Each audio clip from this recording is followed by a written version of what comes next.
If you work in university maintenance, Granger considers you an MVP because your playbook ensures your arena is always ready for tip-off. And Granger is your trusted partner, offering the products you need all in one place, from HVAC and plumbing supplies to lighting and more. And all delivered with plenty of time left on the clock, so your team always gets the win. Call 1-800-GRANGER, visit Granger.com, or just stop by. Granger, for the ones who get it done. Maybe you recognize this voice. Andy Betterman here of the injury law firm Greenberg & Betterman. For over 35 years, we've been helping people in the DMV with auto accidents and medical malpractice. Get a free consultation by visiting gblawyers.com and feel better. The infamous Mobb Deep album, you know what I'm saying? Let's get into that. The infamous Mobb Deep album. Well, basically, we got like 12, 13 songs on there, you know what I mean, straight from the heart, all produced by me and my partner, you know what I'm saying. We do all the production, we do all the lyrics, you know what I'm saying, we do it all ourselves. I got a little studio in my basement, so we just make everything there first, then we take it to the big studio, you know what I'm saying, lay it all down, you know what I'm saying. Word up, it's all about taking care of your business, you know what I'm saying. Ladies and gentlemen, thank you for listening, thank you for downloading, and thank you for subscribing to the latest edition of the 12 Kyle podcast. I'm 12 Kyle. Check this out. On this podcast, we're going to take it back. We're taking it back to April 25th, 1995. The second studio album from Mobb Deep comes out. The album is called The Infamous, and it is a hip-hop classic. And we're going to talk about it and break it down. And I've got my partner in crime, Eclectic. He's in the house. So after the break, we're going to break it down and celebrate The Infamous 25 years later, right here on the 12 Kyle podcast. Let's get it.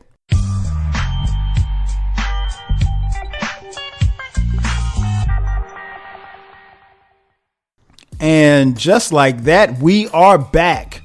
Once again, it's your boy 12 Kyle. This is the 12 Kyle podcast, and we are taking it back. As I mentioned in the intro, this album, The Infamous, from Mobb Deep, is turning 25 years old. The album was released in the year of 1995, April 25th to be exact, 1995.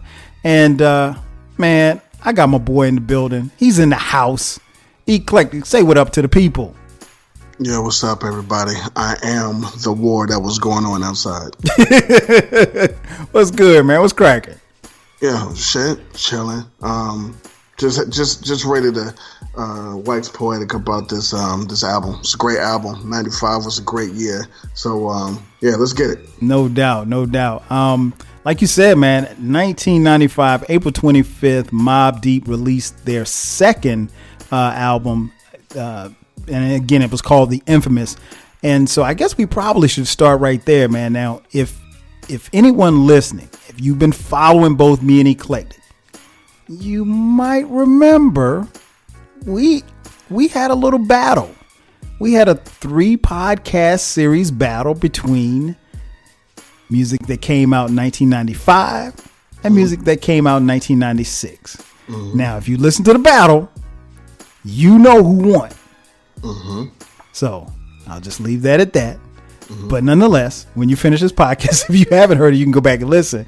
But one of the albums, a couple of the songs that Eclectic went to bat for from 1995 actually came from this album. So, man, let's take it back to 1995, man.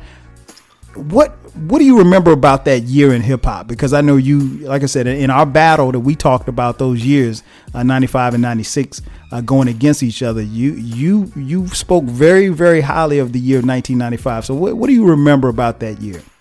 Well, I mean, 1995 was superior to 1996. It came first. But for a hip hop album to come out, it was a lot of competition. It was a lot of competition from everywhere, the West, South. You had You had all types of styles. You still had different styles back then in 95. You didn't have to sound like whoever was popular in order to get on.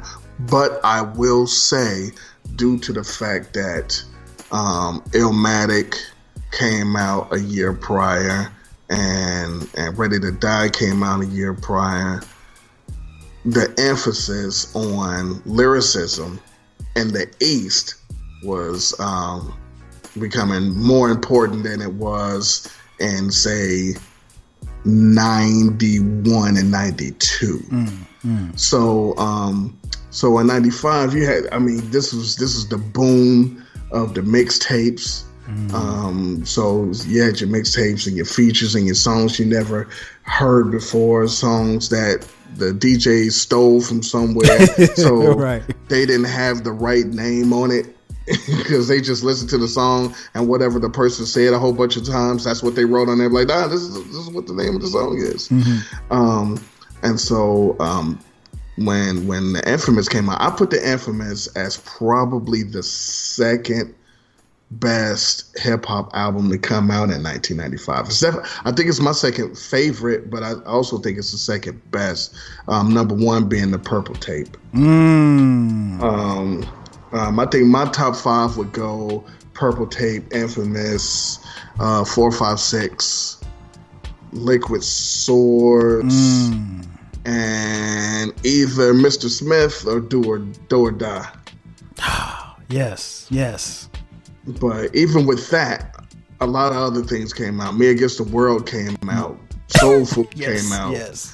Do You Want More? East 99 Eternal came out. And that too. Showbiz and AG. I love the Showbiz and AG, the Goodfellas album. Yes. That came out. Top of the World, the 8-Ball MJG. Hey, now you're talking. In a Major Way, E40. In a Major Way, it slept on. The Karis One album came out. What was that, Edutainment? Karis One. Okay, yeah. And what would probably be my number 6 album, Jealous One's Envy. Fat Joe. That album is incredible. So 95 was stacked. Even the Junior Mafia dropped. It was stacked as far as music. So 95 was crazy. Yeah, you rolled off some good ones, man. It was definitely a great year, and I think we both can agree that music was, and hip hop was starting to turn. Some say for the better, some say for the worse, but we still got some great albums in the middle of 1995. Wherein, if you compare the music from 1995 to 4 years later, heading into 1999 and then 2000, there's a stark difference between what hip hop sounded like then, and how it sounded a mere 4 to 5 years later. It's basically because the South has something to say. Okay, come on, man, stop now. You let it be known then. They let it be known and fucked hip hop up. Oh my God. So anyway, the Infamous, man, it comes out April 25th, 1995. As I mentioned, this was their second major release. The first album was Juvenile Hell, which to be honest, man, I think I've only heard this album maybe 3 or 4 times. Like, it was something, I got the Infamous and then I had to go back to Juvenile Hell. But what did you think, like, when you first got upon this Infamous album? I thought that it was different. It was crazy. That even though, like I said, Ready to Die and Illmatic and 36 Chambers, they already come out. They already dropped.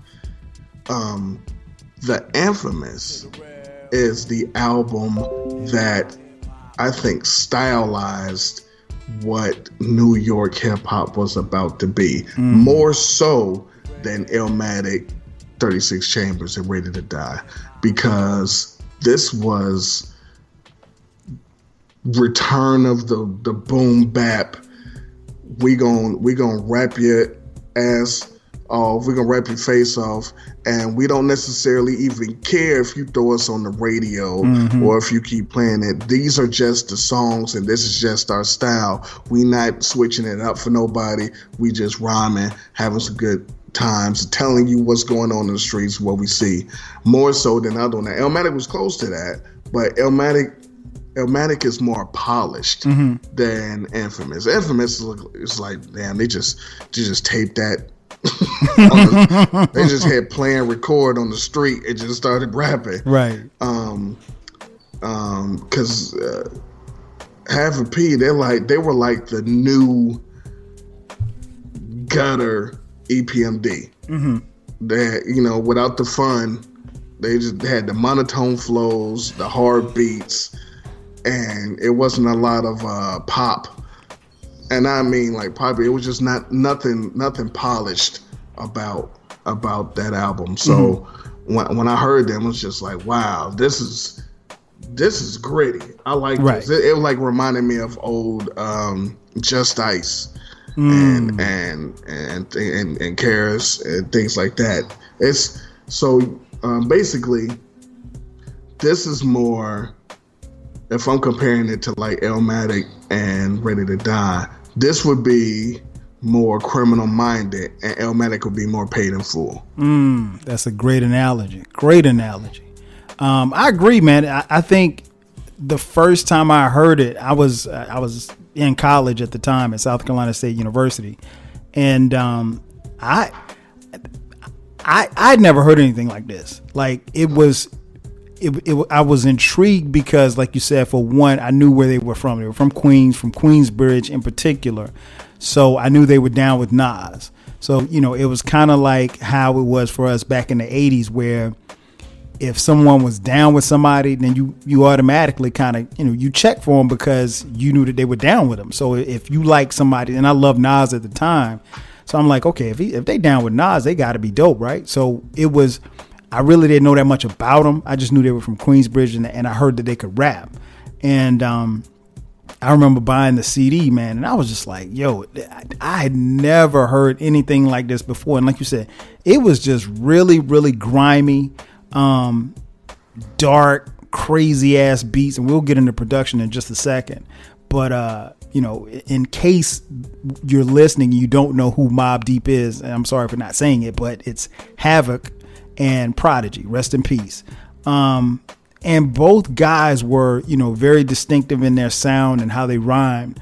And these stories that they were telling, it was really, really dark, but it was also, they also had fun and stuff like that. And it was just, and it goes back to something that you said on a previous podcast that we did. Like, I didn't know how old these guys were. I assumed that they were a lot older than what they were, but I think they were probably about the same age as me at the time that they made this album. So, but like you said, it was a great movement or a step in the right direction for East Coast hip hop. And again, this album comes after Ready to Die, comes after Illmatic, but it comes before, the likes of Reasonable Doubt. So you had them in the middle, and then some of the features that they have, and we'll talk about that when we talk about the track listing, working with guys like from Wu-Tang and things of that nature, made this album that much more special. Obviously, when you talk about this album, one of the things that you can't get away from is the production.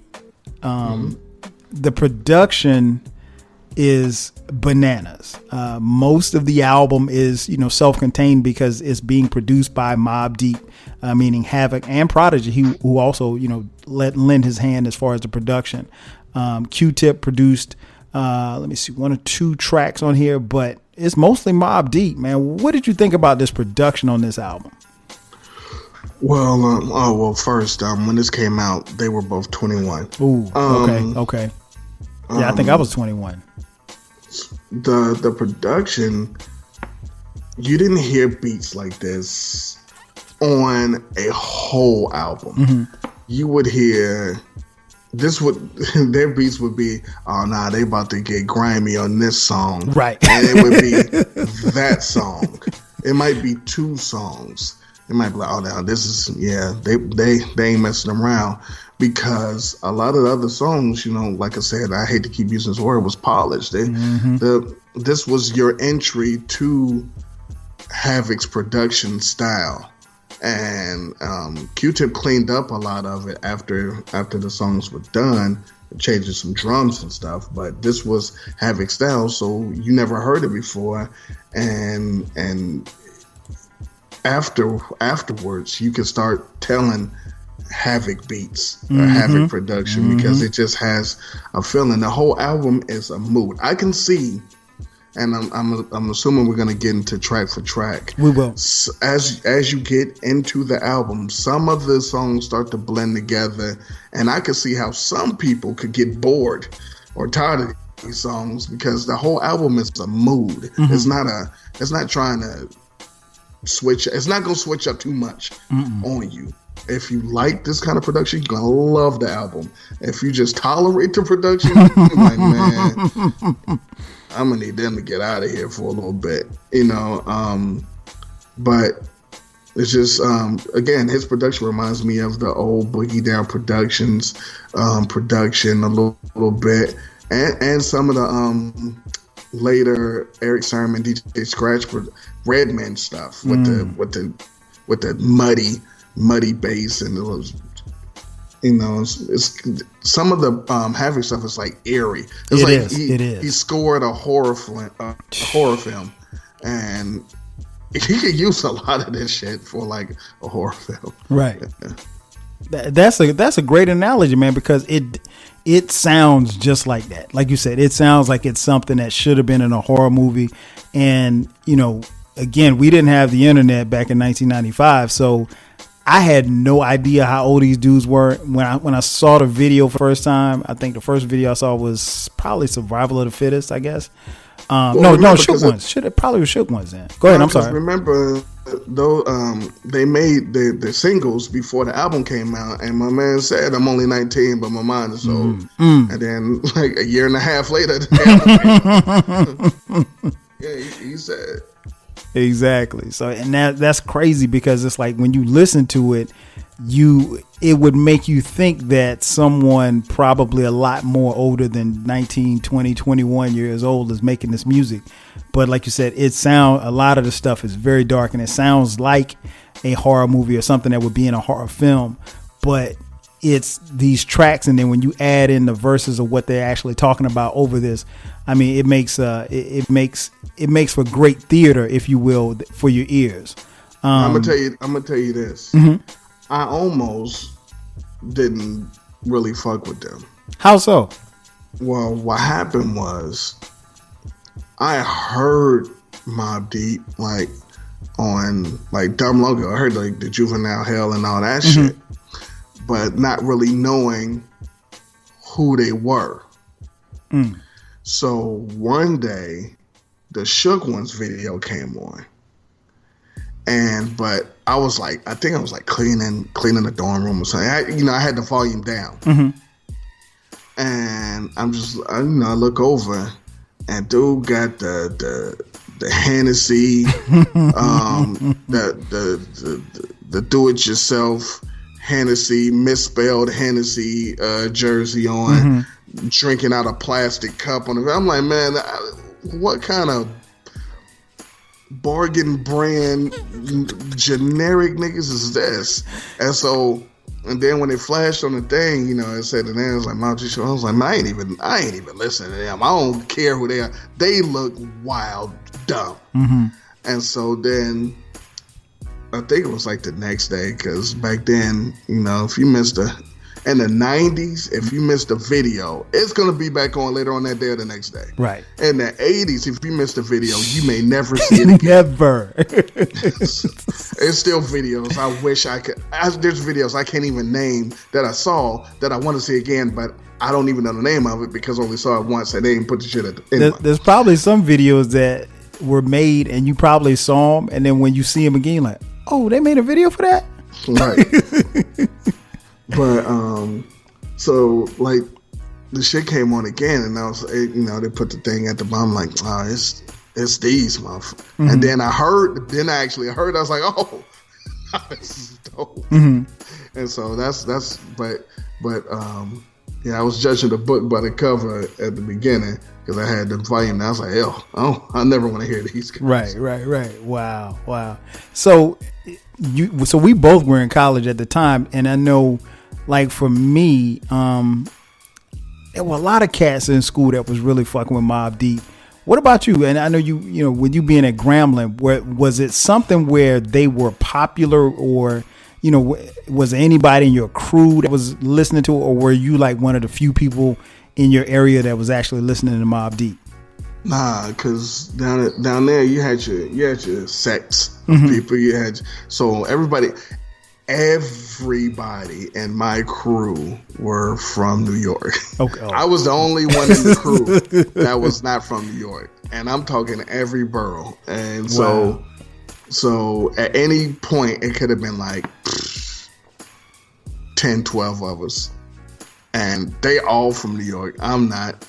But meanwhile, I'm the one putting them on and shit. Like, yo, like, yo, listen to this. Like, yeah, they like, yo, are you from Ohio? I had a Clue tape before us. Like, don't worry. Shout out to Clue. Don't worry about that. Anyway, just listen. And so, but nah, everybody was rocking with them, and my crew, and you know, some of the South people was rocking with them. Yeah. It wasn't. I never heard anyone say that they were whack or turn it off. Mm-hmm. Okay. Yeah, I same like you. I didn't. Well, most of my crew was from, I guess, pretty much everywhere. But we had a lot of cats from New York at South Carolina State University. So, they would play it, but I was playing it too, and it was like, I think there was like you said, I can't ever remember anybody saying it was whack or like turn that shit off. When it did get played, when Mobb Deep, you know, as the years went on and this album got bigger, when you would play the cuts at the parties and stuff, man, people loved it. So it was like, it wasn't like it was something where people wasn't really feeling it. I always think, you know, I always try to see how that is, especially given the fact that both of us were, you know, in school in the South. At historically black colleges, and how the music as far as hip hop is received sometimes when you have New York acts. And you know, just to keep in mind for those of you listening who may not have been around at the time, this is 95. So this, I hate using East Coast, West Coast, but that whole thing is starting to become a thing. But see, that's the thing. Around this time, it wasn't. Right. It wasn't. Mobb Deep had, you know, they came on the scene and they were just repping Queensbridge. So it wasn't like, you know, it was like, you know, I mean, obviously down the road they had their issues with Pac and the whole nine, but at this particular time, everything was cool. And they, like I said, they were well received, man, well loved. And I think this album initially went gold. Which honestly is saying a lot because they really don't have the quote unquote traditional radio hit. I mean, their biggest hit sounds like you said, something out of a horror movie. So, but yeah, it was really, really dope. I tell you what, this is a great place to take a quick commercial. We'll hear from Mobb Deep, and on the other side, man, me and E are going to break down these tracks as we celebrate the infamous 25 years later. So sit tight. We'll be back in just a second.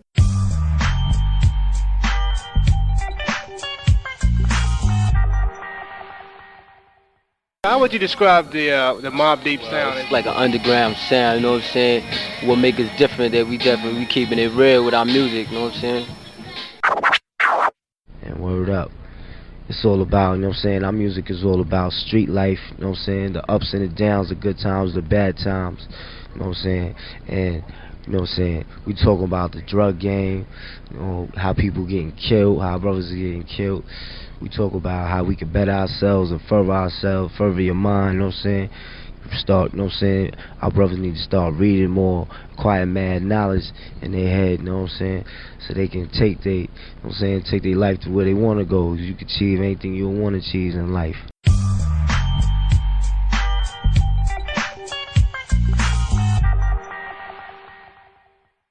And just like that, we are back, ladies and gentlemen. Thanks again for checking out the latest edition of the 12 Kyle podcast. I'm your boy 12 Kyle. Got my man Eclectic in the building. Yep. And we are talking about the infamous 25 years later. That's right. Mobb Deep's classic album is turning 25. And we're here to talk about it, man. So before the break, I told you that we would be coming back and talking about and breaking down these tracks. We talked a little bit about the production, but I really want to get into it, man. So let's get it started. The first track. Before you hit the first go track, go ahead. I don't know if you noted this earlier, but debut album, When It Mattered, 4.5, 4.5 mics. Really? Yeah. Wow. That I did not know. Yeah. Wow. 4.5 debut. So we go into track one, start of your ending, in the 41st side. That kind of came on like at the beginning. It sounded like some type of interlude, but then they go into rhyming and everything. What do you think about the opening track for the album?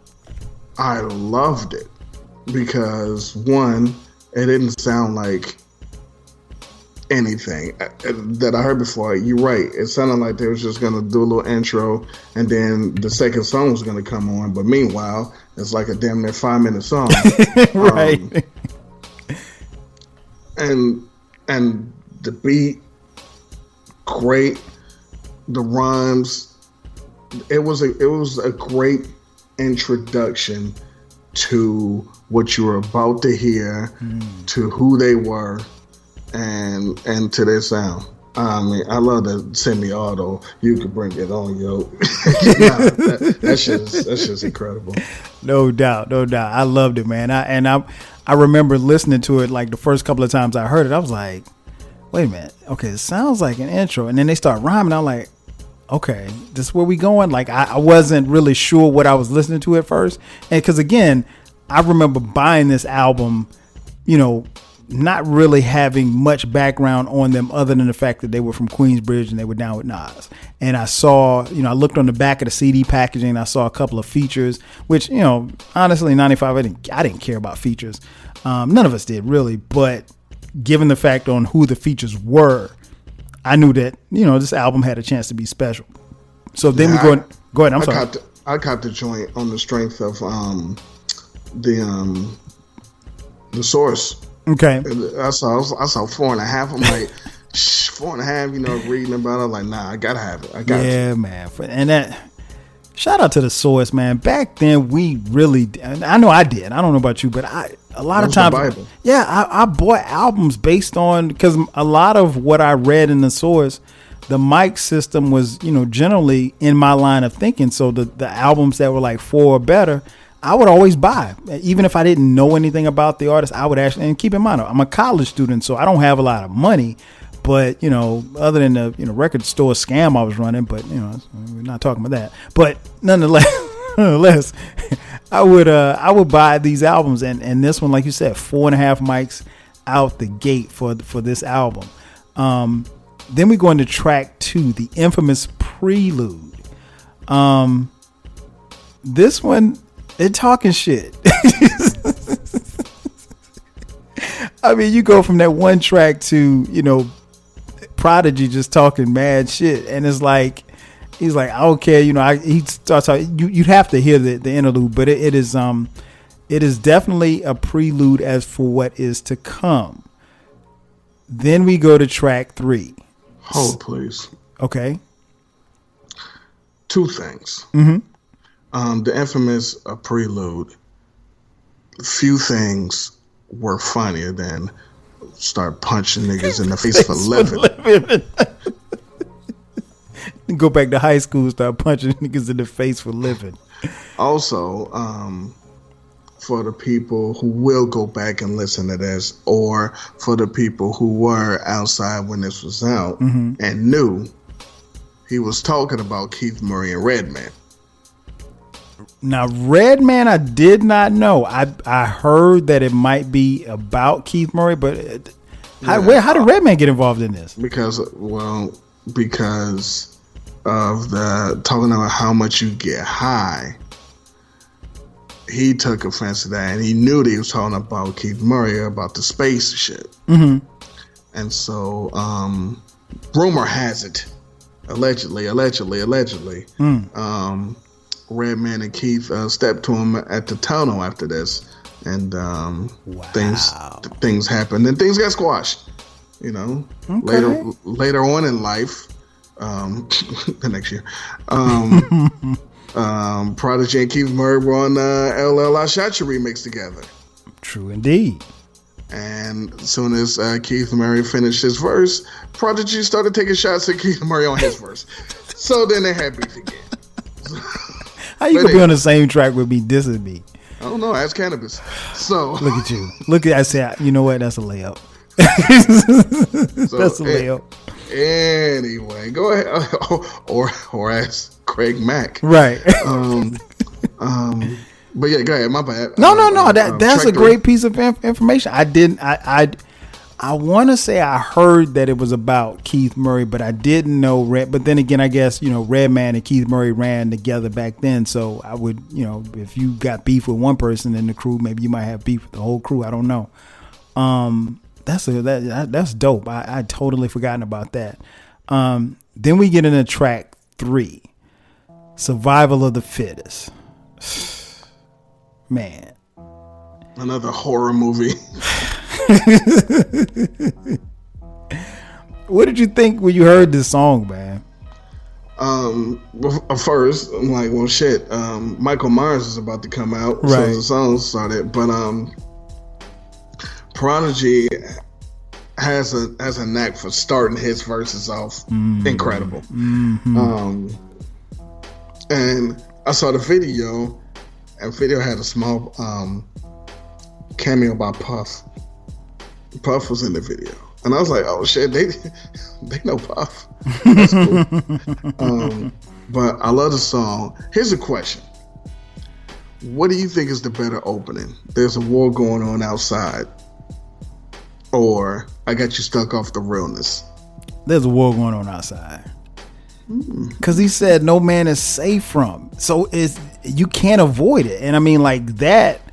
On so many levels spoke to me about, what, because when I hear these albums and these songs from these artists, particularly that I did not know, and they grew up in parts of the country or the world that I did not frequent. So he's taking me to Queensbridge, and when he talks about a war going on outside, like you think about, violence and the crack era and all of this stuff like that. And so I have a pretty vivid imagination. So I'm imagining all of these things as he's lyrically describing it to me. So I could actually picture in a sense his neighborhood that he was talking about. Now I'm trying to as I'm listening, I'm trying to relate to what it is he's saying. So that always got me, man. It always got me. I loved I'll touch you and leave you with not much to go home with. Man, oh, God, yeah. But that I'd have to go with that, man. There's a war going on outside. No man is safe from. Sheesh. Yeah, but it was. But what about put us together like mixing vodka and milk? Now keep in mind, I didn't drink at the time, so I'd never heard of the idea of people drinking vodka and milk together, which is a thing in the South, I guess. That's not a thing in the South. It's a White Russian. But you know what's funny? Like it's a drink. Well, you know what? And the reason why I equated it to the South was that I had 3 friends, and I went to all 3 of their houses, and their mother and grandmothers were all drinking. Just like they didn't have they had the cheap dirt cheap vodka and milk, and I was like, ugh, vodka and milk, like it was just so foreign to me. But yeah, I mean I know what it is now, but it was just like I just always associated with the South. I don't know why. I think that Survival of the Fittest is one of the few songs that Havoc went toe to toe with Prodigy on the lyrics. He did, and he held his own, man. I mean, like it wasn't, and I think both of them are very, very dope lyricists. But Yeah, man, I love, this is one of my favorite tracks on the album. Incredible banger, still bangs to this day. Then we move to track 4. An Eye for an Eye, Your Beef is Mine, featuring Nas and Raekwon. I remember the first time that I heard this song, I was blown away. Like, I just kept, I kept playing it over and over and over. And you know how, like, sometimes when you listen to an album for the first time, you start picking out the tracks that you like in your mind, and you're like, okay, I'm gonna go back to that first. I'm gonna go back. This was when I finished the album the first time and I listened to it. This was the first track that I went back to, because this joint is so cold. Man, what can I say? I mean, you got Mobb Deep, Raekwon, and Nas. It really doesn't get much better than that. Nas's verse is incredible. Raekwon's verse is incredible. He ends it with what?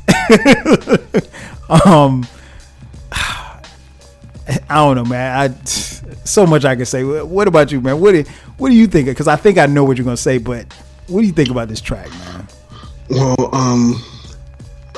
people in the mid '90s, anytime that you heard or read that Nas was featured on a song, you knew that was the song to look forward to.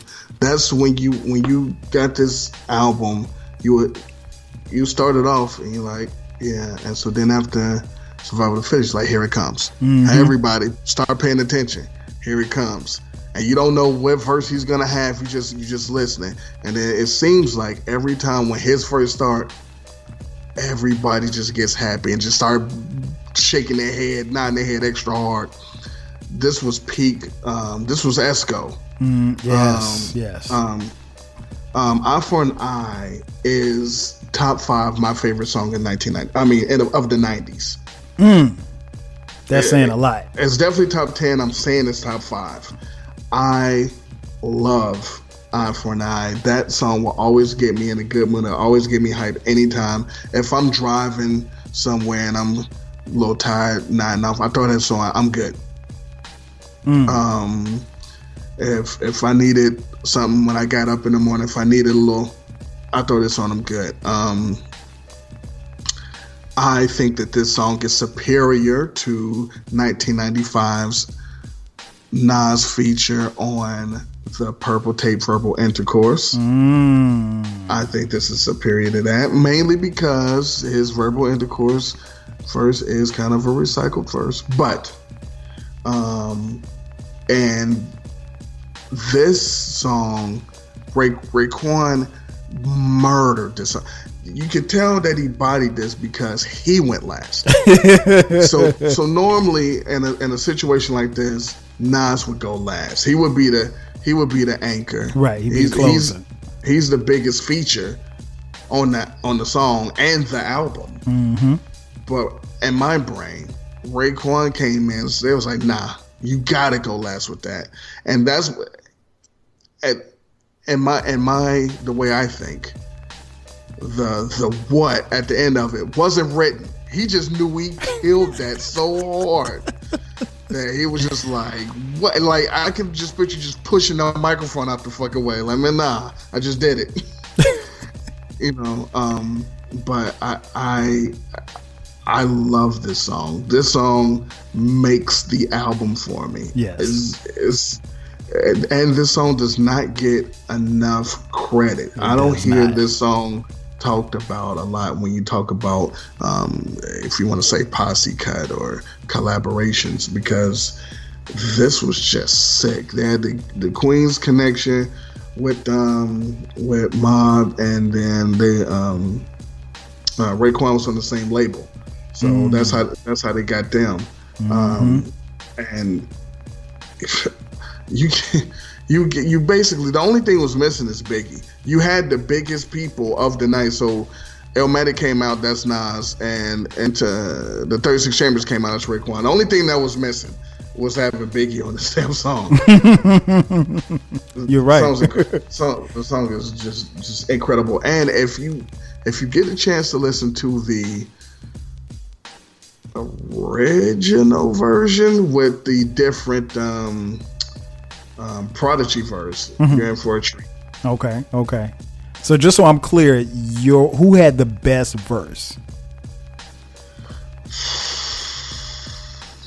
I like it when I make him sigh. When he's sighing, he's thinking.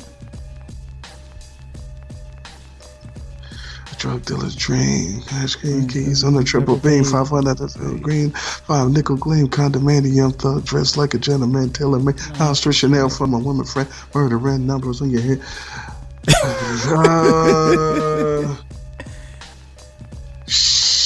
You know, I'm gonna go Raekwon.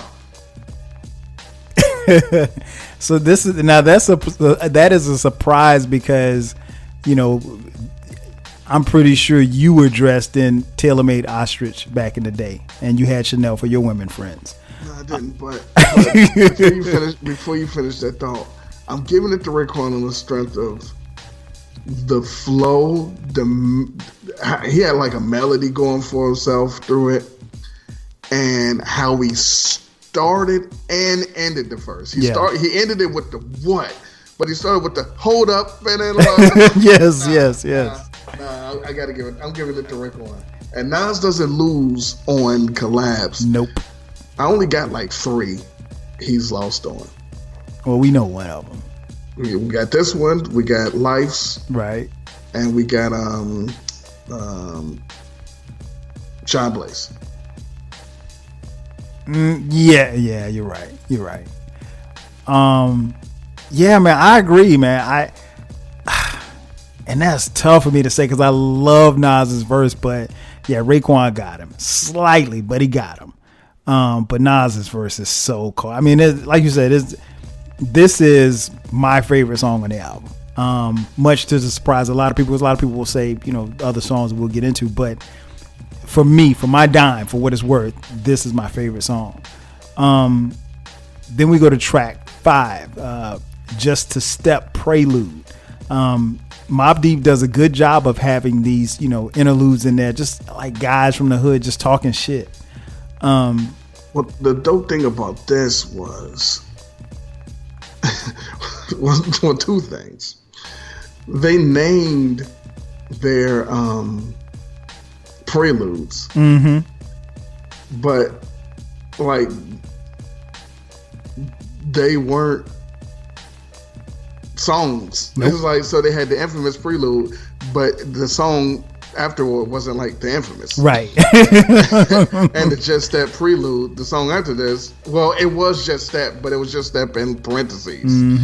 But the thing I like about this was they were rhyming, like, you know, freestyle ish, you know, no beat. You know, they're obviously written because supposedly, so this is the first time we hear Noid. Right. So supposedly that verse is one that Noid used to always do on the block when they were battling or whatever. Okay. And so they just put it on there. But the dope thing about it is the rhymes that they were doing, that was it. That was the only time you heard them. It wasn't like we heard them on the next song or the next album. People don't do that no more. If you hear freestyle, now you're gonna hear it on. That's from a song, right? Yeah, you're gonna hear that. You're gonna hear that song at some point coming down the pipe.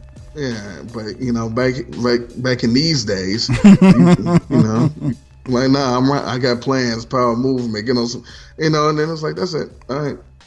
Exactly. And just like you said, that led to the next track featuring the aforementioned Big Noid, Give Up the Goods, Just a Step. Man, this joint is so dope. Love this joint, man. This was, like you said, it was my first time hearing Big Noid. This joint was produced by Q-Tip. So there's another Queens connection there because Q-Tip obviously is from Queens as well. What did you think about this one, man? Another example of starting a song right. Da-da. Yo, Queens get the money, long time, no cash. So, I mean, if you start a verse off right, it makes you feel good about the whole song. This is true. Pull out my heat first, he put out his heat last. Who the fuck you think is living to this day? Trying to tell these young niggas crime don't pay. So, yeah, man. And again, then we get Noid. You don't know who Big Noid is. The only thing you thinking is Dominoes. Right. So, the Noid. Yeah. Avoid the Noid. Oh, man. And so, but back here, you give them a shot and be like, all right, let me see who this dude is. Mm-hmm. Nowadays, you listen like, who he about to run the song? Oh, nobody know who this guy is. Huh? Right. But we're like, all right, let's see. And for the people, his name's not Noid. He's the rapper Noid. Right. And then he turned into Big Noid. Big Noid. But he was the rapper Noid. Mm-hmm. Mm-hmm. And he got busy on this song. So yeah, I'm rolling. He did. Yeah, another banger. For what it's worth, to be honest, as we talked a little earlier about the production, Give Up the Goods and the next track, Temperatures Rising, I guess you could say they're a little bit more, the beats are a little bit more happier. well, you could say that. Also, one of my favorite things in the song, My Philadelphia is healthier, P's not helping you, I'm trying to get this Lexus. Yes. Plus a cellular. Man, when everybody didn't have a cell phone, cell phone was a luxury. I didn't get my cell phone until like 2000. It's amazing how in rap, you can, depending on when you listen to it, you can find out what was the hot shit and what was a luxury when you compare it to now. Mm-hmm. Like what's my shit? Coogee rap. Was it Ill Street Blues? Was it Ill Street Blues? No, it was what's the name? No, it might have been. It said, a little kid says, yo, I got a Sony TV, CD player, and car stereo, and all I want is a castle. Also got a 38, don't give me no hassle. He was bragging about having a color TV and a car stereo. Like, yeah, look what I got. Yeah, but, something big to have a color TV. But so back to what you were saying. The reason is because Give Up the Goods and Temperatures Rising were Q-Tip productions. Mm-hmm. That's why they were happier. Mm-hmm. It ain't because it was just like, then they thought they would come in and no, it was because happy ass Kamal the Abstract. There you go. Wanted to fuck up. I hate Q-Tip. Stop it. How can you watch Beats Rhymes' life and not dislike him? I mean, you know what? To be honest, when I saw it, I had already had my preconceived notions about who I thought Q-Tip was, so I wasn't really surprised. So I didn't. We about to lay this album down. Who's that? Oh, that's he the new member. Wait, what? Oh, but that's another story for another day, man. Now. Yeah, you ain't got no verses on this song. Just me and him. Put my cousin on here. Okay, so yeah, like you said, we go into, and that's actually a great point because Q-Tip does produce 3 tracks on this album: Give Up the Goods, Temperatures Rising, the happiest motherfuckers on here. Yeah, exactly. The happiest tracks, and then another track that he produced, Drink Away the Pain. So all of those are they're not even poppy tracks. They're just, like you said, they're just a more up tempo, more upbeat, happier sounds, if you will. Temperatures Rising is track 7 with Crystal Johnson. They actually used a sample from the great Patrice Rushen, who was a crush of mine as a child. What did you think about Temperatures Rising, man? I thought Temperatures Rising was great. Yeah. I bought the maxi single. Oh shit. Of Temperatures Rising that had like, I want to say like three remixes of it. Mm-hmm. and 3 or 4 remixes of it, and every remix was dope. And like I think 2 of them was better than the album version. I wish they would have swapped those out. But yeah, temperatures rising is like their One Love.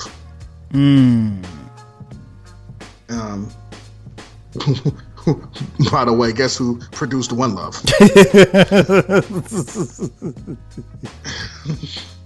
You stupid. So take that however you want to take that. But yeah. I love the song. The song's dope.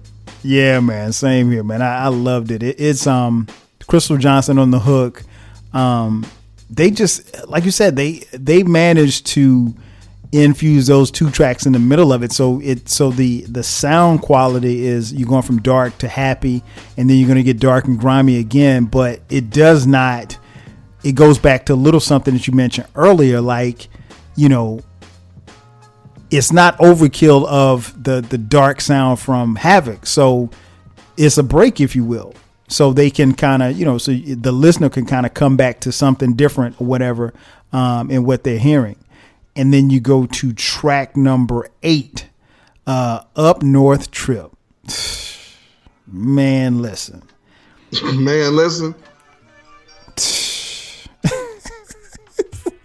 Love this joint, man. This is my joint.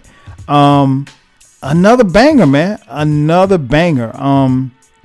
And what they're rhyming about, you know, I think one of the things that really impressed upon me as the more and more I listened to this was not just the sound quality of the production, but actually what they were rhyming about and the street life and everything like that. And again, it's 1995. I don't know these guys, so I'm not taking everything they're saying literally, but they paint a picture of their neighborhood in Queensbridge that made me like, damn, how the hell do you live through that?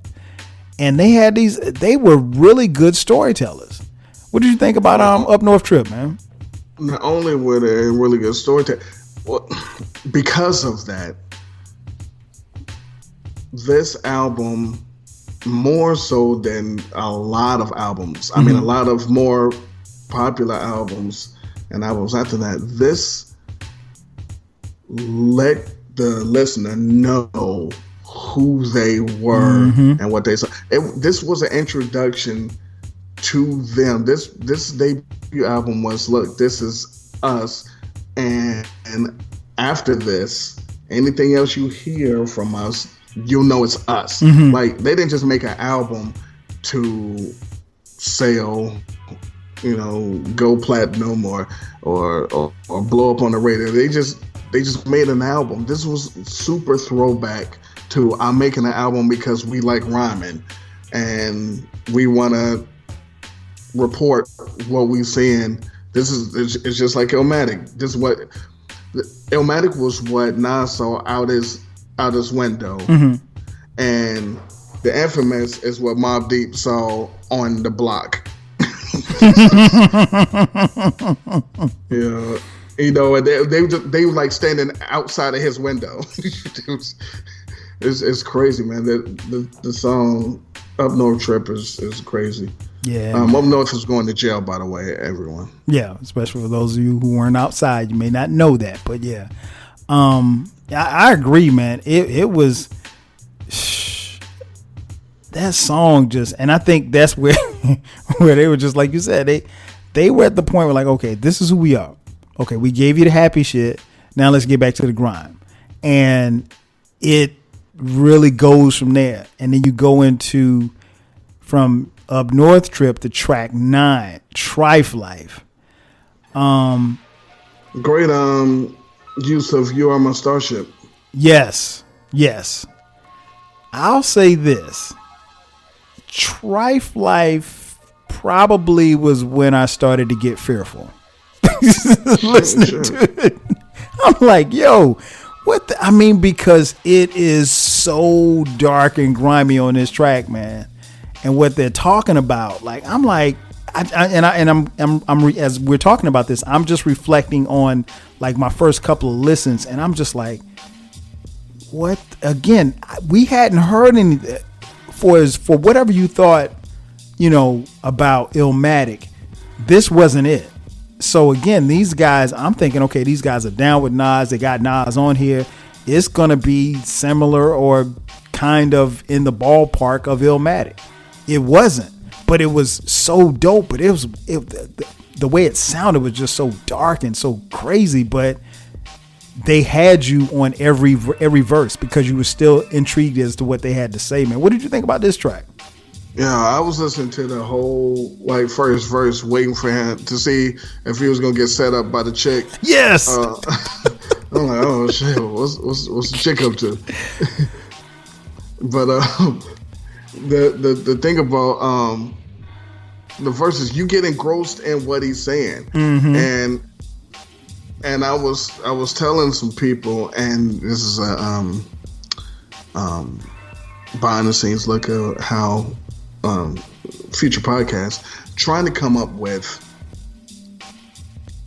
what's the criteria for the greatest of all time as far as a rapper. And I asked a few people, give me 5 things, and one of the things that nobody that I asked came up with except for me, because I'm incredible, is you have to have a minimum of I think I said 3 dope story rhymes. I didn't say that? Nah, you weird. Okay, I should have said that. And even if you did, you didn't say it. So being able to tell a story is fundamental in hip hop, and it's a lost art now, and that's why the shit sucks now. Nobody tells stories now. But because when you listen to Trife, when you first listen to it, you're like, well, shit, nah, girl, nah. Wait a minute, nah. Then what happened? Hey, he take you to the train station, all this stuff.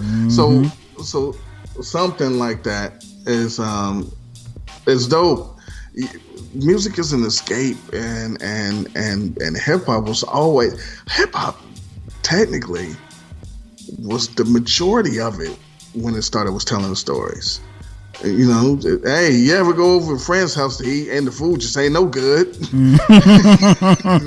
Right. You know what I'm saying? So this song just took me back to, man, this dude can really weave a tale. Yeah, he was definitely doing just that. Yeah, I love the song. Yeah, same here, man. I just, like you said, I'm hanging on every word. Like, oh man, did she set him up? And then it's like, like I said, when you're listening, you actually put yourself in his shoes. So it's like, damn, man, have I ever gone to a chick's house and maybe she was and thought like she was trying to set me up or anything like that? And I'm like, okay, well, damn, is this what these guys go through on a day to day in a place like Queensbridge? And then you go to track 10, QU Hectic. And like I said, if Trife Life had me scared, QU Hectic didn't help. Because I'm like, yo, this sounds like something out of a horror movie. And I know I keep saying it, but it just really does. It doesn't sound like something that you like I'm trying to picture Prodigy coming to the studio. He sits down, all right, man, what you got? And Havoc hits the button, and this spooky ass, shit that you would think that you might hear on Alfred Hitchcock, he's playing it, and it's like, wow, okay, so how am I supposed to rhyme over this? But then when you put his rhymes with this music, man, I was blown away. And even now, listening to it now, man, it doesn't sound dated at all. It sounds very, very unique for the times, and you can put yourself in the times and understand exactly where he's coming from. What did you think about Q? Oh, and going back to something you said a little earlier, I think this is another track where Havoc is right there with Prodigy, right there with him, rhyme for rhyme, bar for bar. Now, the only thing I disagree with you on is what you said at the top of the show, where you said they had distinct style. A lot of times I was like, I don't know who's rapping. Oh, I could tell them apart. When I first got, I was like, man, I don't know. But then as I got into it, I was like, okay, that's his voice. But some of them, I was just like, man, dude killed it. But then, I mean, now it's obvious. But when I first, started saying, I didn't know. But yes, I agree. He held his own on this one. Also, that song was the first time I heard the phrase "niggas bleed just like us." So I don't know if he coined that or not, but that's the first time I ever heard it. Hey, well, maybe he coined it first and Biggie took it from him. Yeah, that's what I'm saying. But so that definitely happened. Here's a question for you. Go ahead. Name a song that Havoc out-rhymed P. I think QU Hectic, I think he might have got him. But in saying that, I think he was very, and I think very highly of P as a MC. God rest his soul. And Havoc is a phenomenal producer, and one that, you know, doesn't necessarily get mentioned a lot when you start talking about some of the great producers from that era, or in hip hop in general. But he ain't no slouch behind the mic. He's very, very good. So I think if I say he got him on, if I say Havoc got him on QU Hectic, it's barely. But I think even the tracks that Prodigy rhyme better than Havoc on, I don't think. I mean, if Prodigy was at a 9, Havoc was at 8.5. Like it wasn't like he didn't wash him. You know what I'm saying? That's where I see it. Okay, I mean, I could see an argument for QU Hectic. Ain't nothing soft or sweet. I lift you off your feet. Wanna cock back the heat, old cruise retreat. You could argue, you could debate that he got him on Eye for an Eye. You could debate it. Well, you know what it is, man. I get so lost in Raekwon and Nas that I almost forget about. And I'm almost ashamed to say. And it's not like they got crazy. It's not like their verses are bad, because they're not bad by any stretch of imagination. But Nas and Raekwon were just incredible, and we just spent 5 minutes talking about just their verse, but it was crazy. But nah, you're right. You could make the case. You get no argument from me on that. Yeah, man.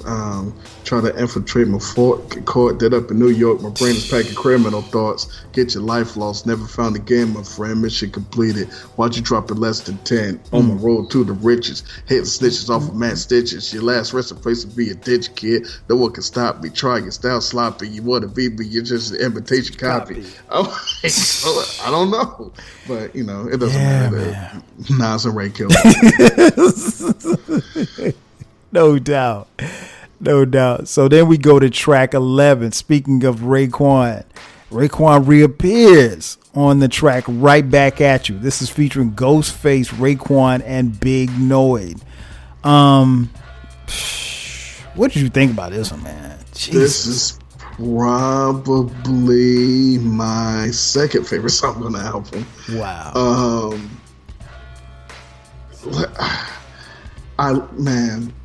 So I didn't really look to see who was going to be on this. I just knew that Nas was going to be on it, and I knew he was on the third song. Everything else, I was like, let me just listen. And this track, this is one of my favorite tracks. This track seemed like something's coming. Mm-hmm. We don't know. We don't know what it is, but it's coming. It's in the shadows, and it ain't good. Something's coming. You're in a dark alley, and then this track start playing. And then the first thing that my man says, "Run for your life." Right. You can get your heat or whatever. We could die together. Right. No, we can't die together. I'm not trying to die. So, no, man. And then, because you got the real Ragu on this. For those of you playing at home, Ragu is RAGU, Ray and Ghost United. That's when Ray and Ghost is going back and forth and making one verse. So you got that. Why you want to end your little life like this? And then you get Noid. They let Noid finish it, right? Which I was like, I'm not mad at it. Nope, not at all. But I love the song. Mostly, the track just says the track is crazy. And I didn't say this earlier, and we'll always go back to iPhone 9 because I just love that song. Mm-hmm. But Havoc did a real good job of emulating the RZA vibe on that track, and thanks. also on Right Back. It's like he seems like, well, you know, I got somebody from the Wool here. Let me see if I can put a little Resurrector in here, because this is like an airy ass 36 Chambers. It is Tears / Can It Be All type shit. Yeah, it truly is. He gave it to him, man, and it was like you said. I think one of the things that I appreciate so much about this track is that you got Ghost and Ray going back and forth, and when they're trading verses like that, I mean, you'd be hard pressed to find anybody else in hip hop that does it better than the two of them going back and forth like that. And I'm not just saying that because I'm a fan. I would challenge anybody to find me two other MCs that go back and forth, trading verses, finishing each other's verse in a hot ass song, and tell me that they do it better than Ghost and Ray. I just don't know that they're there. I mean, I could be wrong, and I'm not just, being a prisoner of the moment. But if you think that there's somebody out there, hit me up, let me know. I can only think of some people that's close. Yeah, it's some that are close, but better? Nah, I don't see it. But yeah, like you said, the production is crazy. Noid finishes, which I didn't mind at all either. But this was, man, when this joint comes on, this is another favorite. It's not my favorite, but it is one of my favorites on the album. And then you go to the the Grave Prelude, which always is funny to me looking back on it now, 25 years later, listening to, the gunshots, because someone actually gets shot and then you hear guys scrambling, trying to get him to the hospital, all the stuff like that. The interludes always, and they're not meant to be funny, but I guess yeah, get Noid. Get him out of here. Somebody call 911. Oh man. So, don't fall asleep on me. Yeah, don't fall asleep and you hear him kind of talking to him like he's about to die, and it's just like they're talking. He's shot and he's talking to them, and they're like, "Yo, you can't die. Don't close your eyes." That type of thing. So those skits are kind of funny to me. They're not meant to be funny, but like I said, it's 25 years later, so it's funny. So that's the Grave Prelude, and then we go into the Cradle to the Grave. Oh man, this is another banger. What'd you think about Cradle to the Grave, man? Cradle to the Grave is a really good song, and I think Havoc might have shined the best on this song, but I will say this has to be my least favorite song on the album. Really? And the thing is there's conservatively 74 songs on this album. and out of all of the songs, this is my least favorite, and on a scale of 1 to 10, I give this one like an 8. Okay, so it's not a skip for you. I'm gonna listen to it, gotcha. But it's like if you put it up against every other song on this album, it's the one that's not as dope as everything else. You know what's interesting? You so say maybe about I'll that? say a 7, and everything else is from 9 to 8s or 7.5. Gotcha. It makes sense. I say the same thing about Party Over. Party Over is like my third best favorite song. Really? I love Party Over. And I don't know if it's because it's the last song, but it's just like it's not a skip for me. It's just my least favorite. But even in calling it my least favorite, I'm putting it right there, like you said, 7.5, and everything else is like 8 and above. So it's not whack by any stretch of the imagination. It would be the best song on a lot of other people's trash ass albums. But yeah, I'm with you on that. Cradle to the Grave, I love that joint, man. I think, like you said, Havoc is right there. He's right there with Prodigy. And then we go into the aforementioned track 14, Drink Away the Pain, Situations, with Q-Tip, who actually produced this track. A little fun on this one, man. They talking about, their exploits with liquor and, drinking away the pain. And Q-Tip comes on. He's talking about gear and shouting out all the apparel companies. What do you think about this one, man? I enjoyed this song more so when the album dropped. Okay. I think this song probably isn't.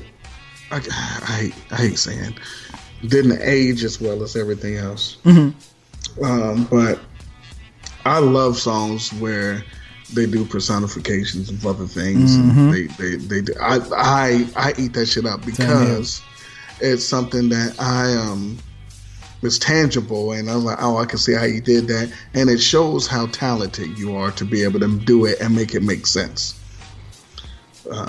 Guess not, and guess was hot. So guess what? What guess took the jigger and jigged in the gut. It took me way too long to figure out what Danny was. Yeah, same here. Because I didn't drink or anything, so like I had to. Lame. Yeah, man, it was 95. I wasn't drinking in 95. You were in college. How you not drinking? I didn't drink the whole time I was in college. I told you that. Fucking lame. I was a star, man. I played football. I was the Miak Mac. Me too. It was called Tecmo Bowl. I was the Miak Mac. I used to be in love with Mr. E and J. The fuck with him no more. Now fuck with Tanker Ray. Yeah.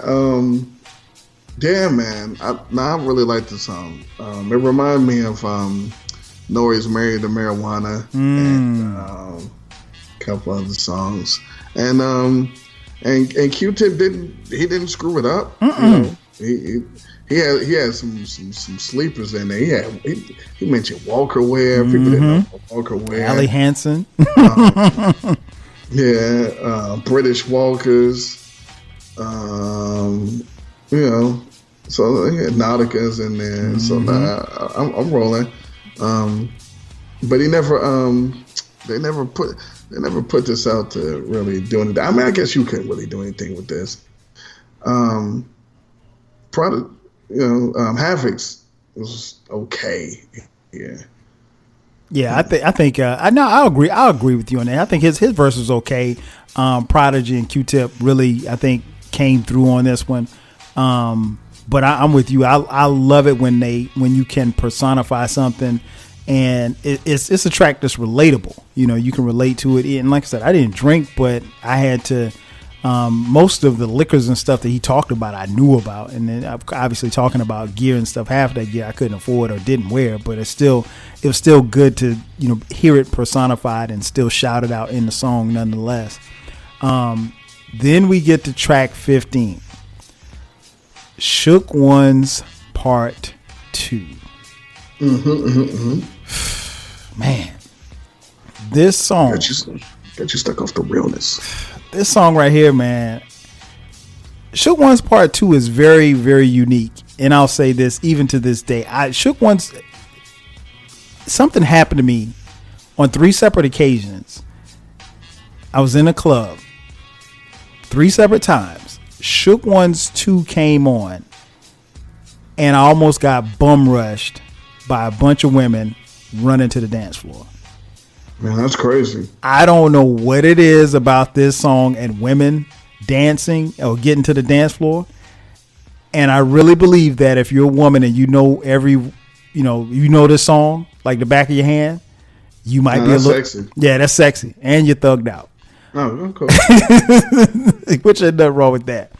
But man, this is one of the most vicious tracks, hardcore, whatever you want to describe it, man. It's one of my favorites on the album. It's a joint that never gets old, man. I mean, even though he did say no matter how much loot I get, I'm staying in the projects forever.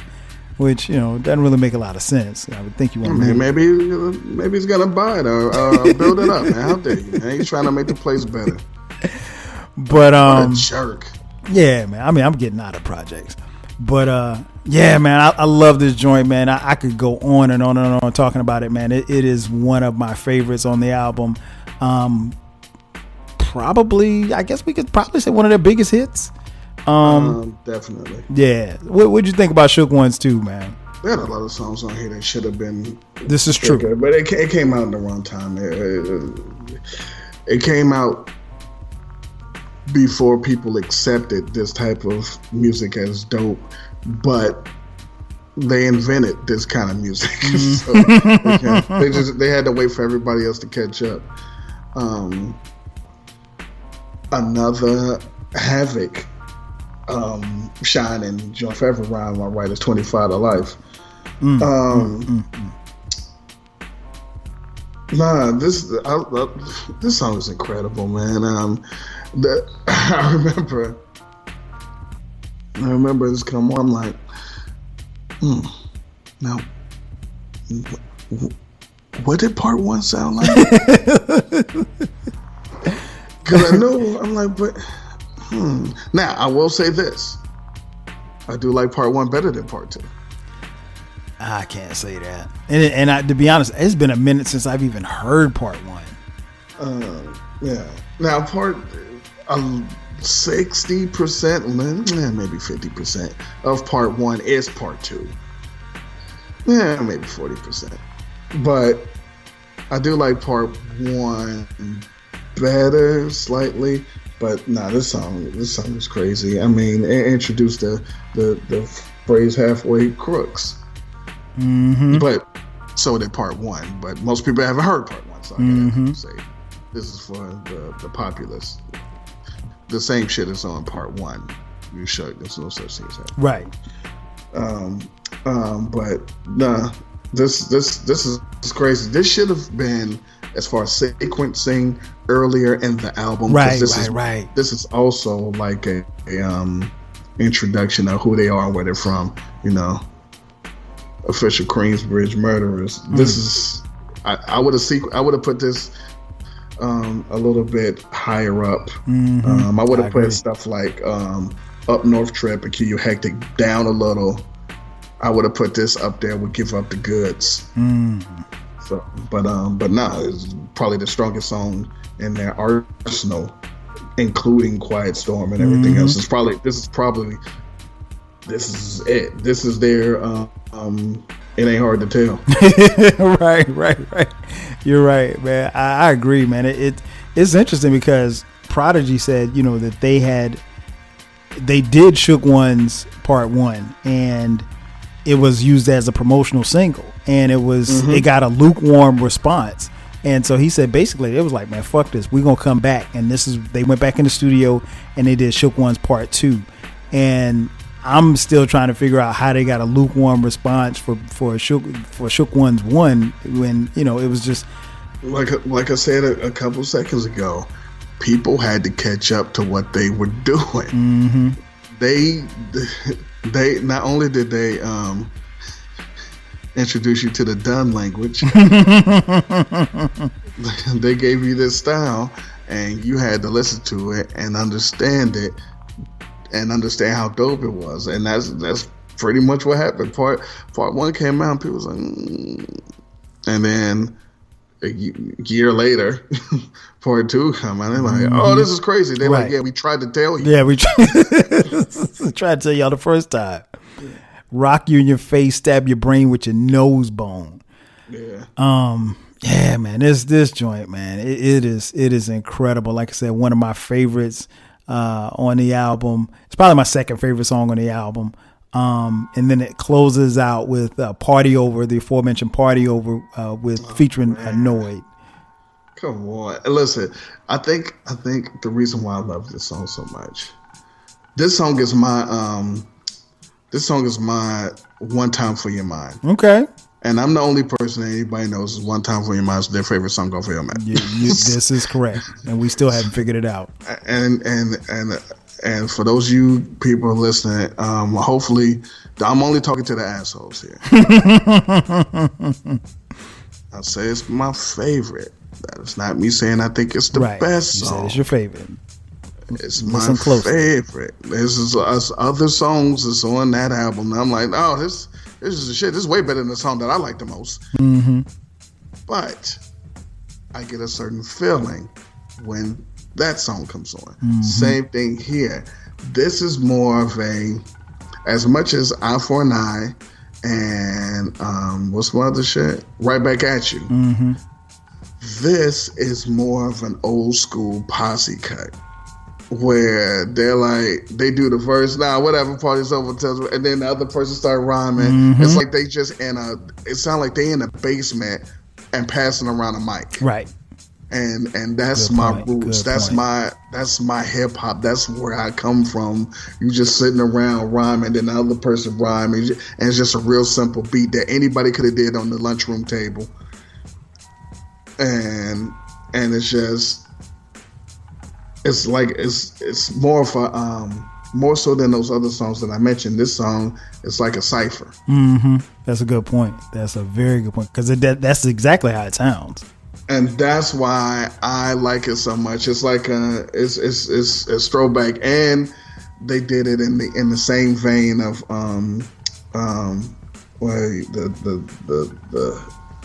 NWA and ATL, where it's the last song. So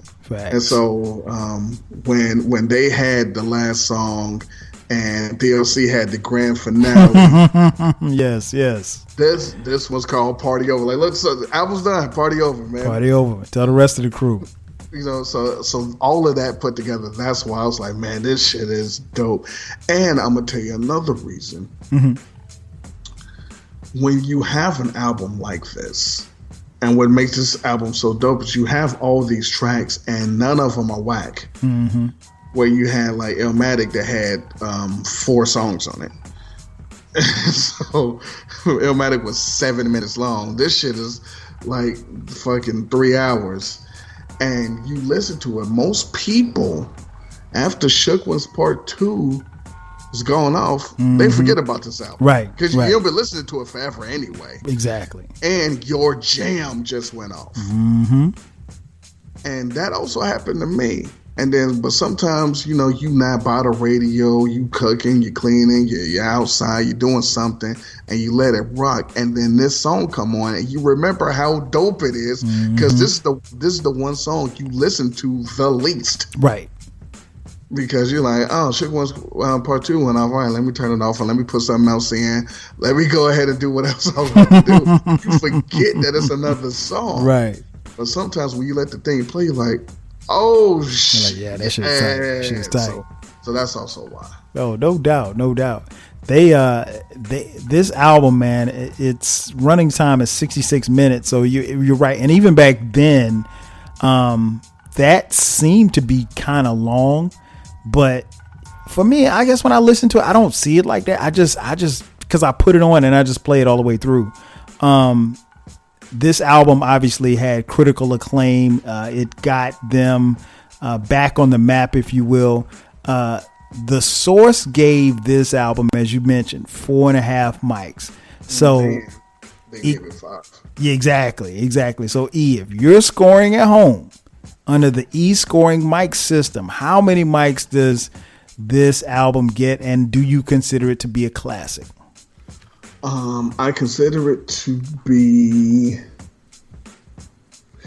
I don't think it's really close to a timeless classic. But I wouldn't put it in the timeless classic category. It's really close. It's definitely a modern day classic. If there's anything in between modern day classic and timeless classic, that's what this is. True indeed. If I was giving it mics based on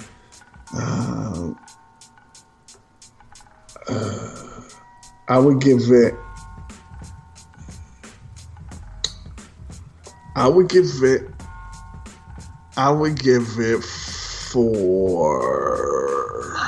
Might be 4.5, but definitely 4. Okay.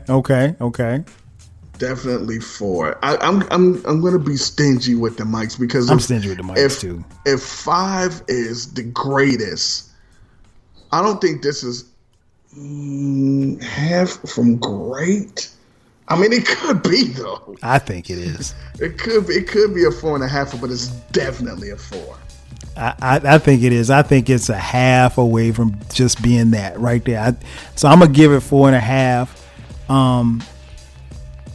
And it is pushing it, man, because this album, it continues to get better as the years go on. If you'd asked me 5 years ago at the 20-year mark, I would have said the same thing, but I might have told you that I loved it a little bit more. Here's the thing for me. Mm-hmm. I like every song on here. Mm-hmm, same. But I can recognize 2 things. How someone could not like damn near half of these songs. Right. And I can also recognize, I don't want to call some of the songs filler, but you could trim the fat a little bit. Yeah. And because of that, I can't put it as a timeless classic, because a timeless classic, like, man, nah, it's just what it is. Mm-hmm. It's just this. It's not like, I mean, do you need Cradle to the Grave? Do you need Trife Life? Not really. But are they dope? Yep. Right. It's just they just got really good filler. Their filler is better than other people's albums. Right. Oh, no question. But for them, it's I could take maybe 3 or 4 songs off of here, and then I take 3 or 4 songs off of here plus the two of the preludes, and it could probably be a timeless classic. Okay. I definitely agree. I think I could make it a modern day classic. 4.5 mics from me. I can't really concede. Now, anybody say 4 mics, I'm cool. 4.5. If you said 5, I'd have to ask you more questions, because I would want to know what do you consider a 5 mic album. But that's no knock on this album. I think this is a phenomenal album. And again, given the fact that it's turned 25 years old and it still sounds just as dope as it did back in 1995, I think that says a lot. Hot take.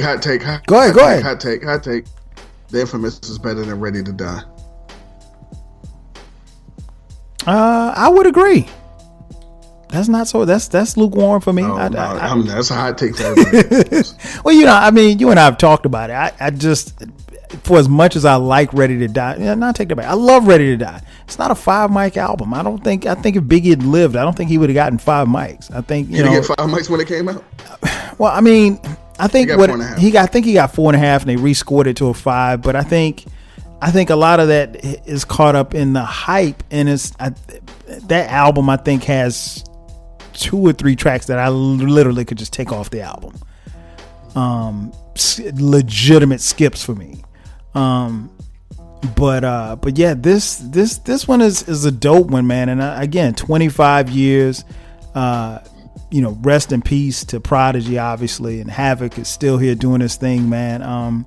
Before we get out of here, man, tell folks where they can catch you at, man. And of course, we got more podcasts coming. We got some stuff that's gonna really piss a whole bunch of people off. But tell folks where they can find you, man. You can find me in quarantine. Catch me on the couch. Chilling. Now listen. If you wanna tweet something, I'll probably still read it. But it's at I am eclectik. Can't believe they still got my shit banned. On Instagram. I don't even know how you got banned. Listen. But on Instagram, it's eclectik. That's ECLECTIK. Everywhere else is eclectic. I don't know. But check out the podcast, Eclectic Discussion Podcast. Check out the podcast, Encyclopedia Hip Hop Podcast. If you also want to go on your Instabibble, your Instagram, check out the official _one gotta go. Don't go to any other ones.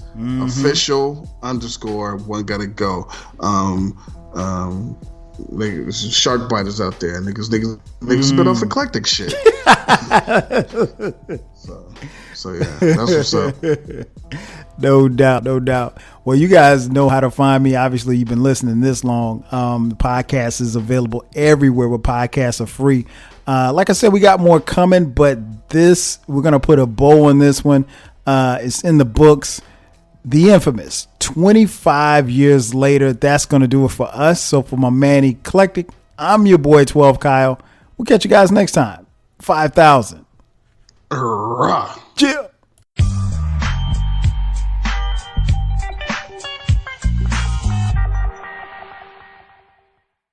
K-pop Demon Hunters, Haja Boys Breakfast Meal and Huntrix Meal have just dropped at McDonald's. They're calling this a battle for the fans. What do you say to that, Rumi? It's not a battle. So glad the Saja Boys could take breakfast and give our meal the rest of the day. It is an honor to share. No, it's our honor. It is our larger honor. No, really. Stop.